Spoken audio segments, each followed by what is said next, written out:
वाराणसी शहर में चलती कार, उसमें एक लड़की और बारी बारी कार में कई एक सवार होते हैं और सबने अपना मुंह काला किया। एक ऐसी घटना जो हिला करके रख दे रही है। इसके मूल में हम जानते हैं क्या है। शहर में कार दौड़ती रही, कभी 2 रहे, कभी 3 रहे, कभी 4 रहे, कभी 5 रहे, कभी 6 रहे। कुल मिलाकर के 7 दोस्तों ने उसके साथ जबरन संबंध बनाया। कार चलती रही सड़कों पर। वाराणसी के सिगरा थाने से मामला शुरू होता है। लालपुर, पांडेपुर, यह सभी इलाके व्यस्ततम इलाके हैं और यह सब कुछ खेल होता रहा। किसी को जानकारी नहीं हो पाई। अंत में आइए, लड़की कोई सामान्य नहीं है, एथलीट है, स्पोर्ट्स की खिलाड़ी है, गेम उसका कोई है और अपने एक दोस्त के साथ जाती है हुक्का बार में। हुक्का बार क्या है हम इसको बता लें, उसके बाद हम चलते हैं कि ले कौन गया और किस तरह से गाड़ी में बारी बारी चढ़ते गए, फिर गाड़ी से नीचे आते गए, गाड़ी दौड़ती रही। हुआ क्या? हुक्का बार प्रदेश सरकार और पूरे देश में, विश्व में यदि यूं कहा जाए तो हुक्का बार के लाइसेंस होते हैं। यहाँ पहले अवैध चलते थे हुक्का बार, अब वैधानिक रूप से प्रदेश सरकार उसका लाइसेंस देती है। ऐसी दुकान, ऐसे प्रतिष्ठान जहाँ सामूहिक रूप से और व्यक्तिगत रूप से लोग हुक्के का आनंद ले सकें। हुक्का में होता क्या है, गांव में आपने देखा होगा, पश्चिमी उत्तर प्रदेश में जाट बाहुल्य इलाकों में, वैसे भी हमारे तरफ भी है हुक्का, गड़गड़ा भी बोलते हैं, हुक्का भी बोलते हैं। तंबाकू डाला जाता है, चिलम होती है, चिलम में तंबाकू, तंबाकू के नीचे एक उसकी कुछ गिट्टी डाली जाती है जिससे कि केवल हल्का सा सुराख रहे। उसके ऊपर तंबाकू, तंबाकू के ऊपर आग, आग सुलगाया जाएगा और फिर नीचे एक पाइप रहेगा, उसके नीचे रहेगा पानी और फिर यह डंडी रहेगी। हम भी एक आध बार 2 बार आनंद लिए हैं। एक बार देखिए, एक चीज़ जान लीजिए, कभी कभी आपको लगता होगा कि बहुत अच्छी चीज़ है तो एक बार देख करके टेस्ट और फिर छोड़ दीजिए, जान जाएंगे कि इससे बुरा कुछ है नहीं। तो दोस्तों, अब उसका लाइसेंस उत्तर प्रदेश सरकार दे रही है। एक हुक्का अगर आप स्थापित करेंगे अपने प्रतिष्ठान में तो 5,000 रुपये 1 साल का आपको देना पड़ेगा। इसी प्रकार 2 हुक्के होंगे तो 10,000, ऐसे अगर बढ़ाते जाएंगे तो उतना देना पड़ेगा। कुछ जमानत राशि भी जमा कराई जाती है। मानक यह है कि उसमें लड़के नहीं जाएंगे। उम्र का तकाजा है, बड़ी उम्र के लोग जाएंगे और उसमें जाकर के थोड़ा गुड़ गुड़ गुड़ गुड़ गुड़ गुड़ करके फिर झूमेंगे। उस हुक्का बार में प्रेमी अपनी एथलीट प्रेमिका को ले जाता है। जैसे अभी 2 मक्खनचुआ, एक मुस्कान और एक मक्खनचुआ, दोनों को गांजा पीने की लत लग गई थी, ऐसे ही लत लग रही है। हम तो दुकानें खोलेंगे जगह जगह तो लत लगेगी ही। हम आपके घर खोल देंगे दारू की दुकान, आओ, दूर न जाना पड़े, आप बगल में ही बस निकलिए और खट से लीजिए, घर भी पहुंचा देंगे। शुरू हो जाएगा, शुरू हुआ ही है, घर तक। बिहार में जहां चाहेंगे शराबबंदी है, उसके बाद भी आपको दारू मिल जाएगी। यदि इसका उल्लंघन किया जाता है, इसमें निकोटीन है, कार्बन मोनोऑक्साइड है, हानिकारक प्रभाव वाले तत्व मिलाए जाते हैं जिससे नशा हो और उस नशा के बगैर आप रह नहीं पाए। एक बार जब उसका धुआं भीतर लेते हैं, मैंने देख लिया है, जाट धर्मशाला में है बड़ा सा, दुनिया का सबसे बड़ा गड़गड़ा वहाँ बताया जाता है हुक्का। तो इसके जब प्रभाव में आ जाएंगे, गुड़ और तंबाकू का मिश्रण वैसे होता है, लेकिन फिर और चीज़ें मिला करके आपको नशेड़ी बना दिया जाएगा। सरकार को पैसा चाहिए, आप नशेड़ी हो जाएं चाहे मर जाएं, खून फेंक के मर जाएंगे, सरकार को पैसा चाहिए, रेवेन्यू जनरेट हो। सरकार का यही है कि अधिक से अधिक पैसा हम, और फिर दिखाएं मुफ्त राशन। मुफ्त राशन ने भी बड़ा नुकसान किया है, अपंग बना दिया है, पंगु बना दिया है, अपाहिज, एक खराब भाषा है, अपाहिज बना दिया है। राशन मिलता रहेगा, फिर उसी पर काम नहीं करेंगे। राशन बड़े लोग ले रहे हैं, हम क्या, हम तो, हमारे घर नहीं लिया जाता है, लेकिन हमने देखा है जिनके घर 10 लाख 15 लाख रुपए महीना आता है वो लोग भी राशन लेते हैं। हो सकता है इससे अधिक लग्जरी वाहन है, लग्जरी वाहन यानी 40-50 लाख की 4 पहिया गाड़ी है, बुलेट है, सब कुछ है, सारी भौतिक सुविधाएं हैं, उसके बाद भी राशन लेते हैं और वही बेचते हैं। अब सरकार है, इनसे अब कुछ कहना नहीं है, आप खुद समझदार हैं, उसका कोई मानक नहीं है, जो चाहे वो ले, उनको वोट से मतलब है।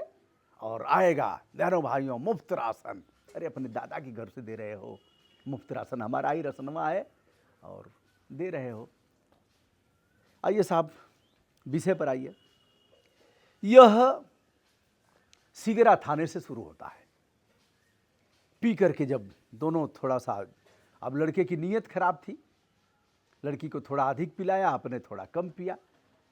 फिर तब तक एक दोस्त की कार आ जाती है, उस कार में कि आओ मोटरसाइकिल से तुम्हारा चलना ठीक नहीं रहेगा, थोड़ा ज़्यादा लगा लियो, तो कार में बैठाता है और फिर दोस्त चलाता है, अपने पीछे बैठते हैं सब, फिर पीछे कुछ मौज मस्ती होती है।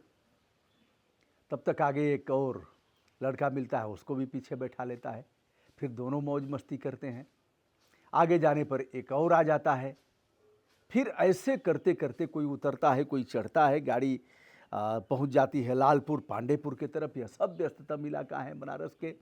फिर रिंग रोड पर चढ़ती है। इस प्रकार कुल बताया जाता है कि 7 दोस्त उसके आए और गए, और सब ने पीछे और आगे की सीट मिला करके, कुल चालक मिला करके 7 लोगों ने अपना मुंह काला किया। फिर उसके घर के सामने कहीं उसे धीरे सा लुढ़काया और आगे बढ़ गए। लड़की घायलावस्था में थी, बेसुध थी, 7 लोगों ने उसके साथ दुष्कर्म किया था। ऐसे में हालत को आप महसूस कर रहे होंगे। रविवार को यानी कल लड़की का पिता अपराध दर्ज कराता है थाने में। 6 आरोपी पुलिस की गिरफ्त में आते हैं। 6 से पूछताछ होती है, उन्होंने अपना जुर्म कबूल किया है। एक आरोपी अभी तक पुलिस की गिरफ्त से बाहर बताया जाता है। और यह घटना काफी विचारणीय है, चिंतनीय है, सोचनीय है। अब एक चीज बताएं आप, पहले अवैध चलता था तो हाई कोर्ट ने कहा लाइसेंस दो और कानून बना करके दो। इसमें कहा कि food safety and standard act 2006 का पालन किया जाए, जिसमें युवा और किशोर नहीं जाएंगे। लेकिन क्या ऐसा नहीं लगता कि ऐसे जगह सीसी कैमरे तो लगे ही होंगे, उस सीसी कैमरे को पुलिस के नज़दीकी थाने और फिर पुलिस के जो उच्चाधिकारी हैं उनके यहाँ भी हो, जब चाहे क्लिक करके देख लें कौन आ रहा है कौन जा रहा है। अब एक चीज़ फिर सवाल खड़ा होगा, पुलिस कहाँ कहाँ रोकेगी?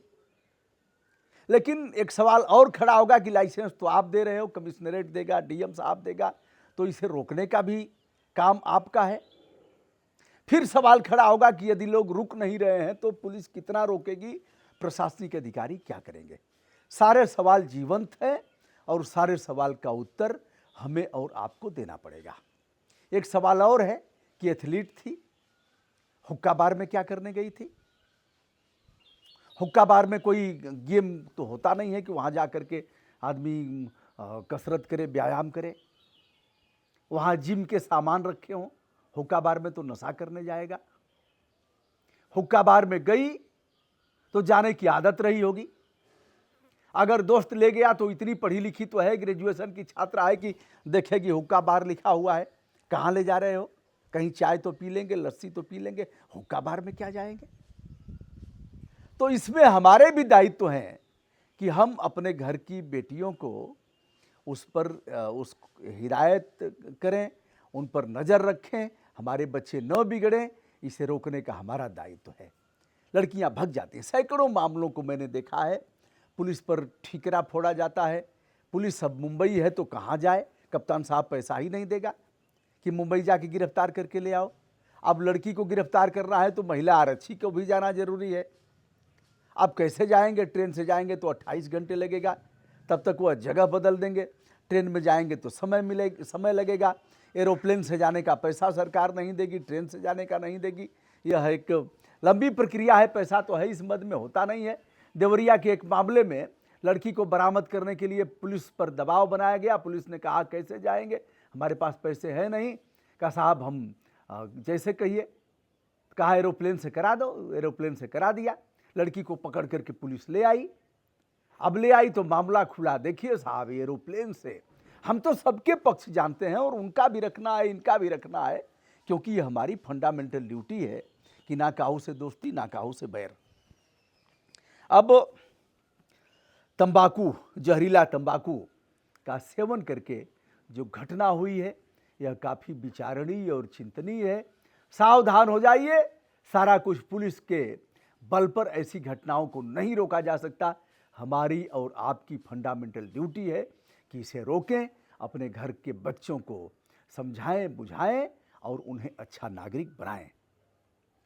जो पकड़े गए हैं उसके बारे में भी हम फॉलो अप करेंगे कि वह कौन था। लड़की का नाम नहीं बताया जा सकता, लेकिन इन आरोपियों का नाम भी बताया जा सकता है। उसमें कुछ अल्पसंख्यक और सामान्य वर्ग के भी बताए जा रहे हैं। शेष अगले वीडियो का इंतजार करिए, लेकिन ध्यान रखिए, शासन और प्रशासन से अधिक दायित्व हमारा और आपका है। इसे रोकने में, ऐसी घटनाओं को कारित होने से समन करने में हम अपने दायित्व का निर्वहन करें। मैं हूं ब्रजभूषण दुबे, विनम्रता के साथ सादर प्रणाम।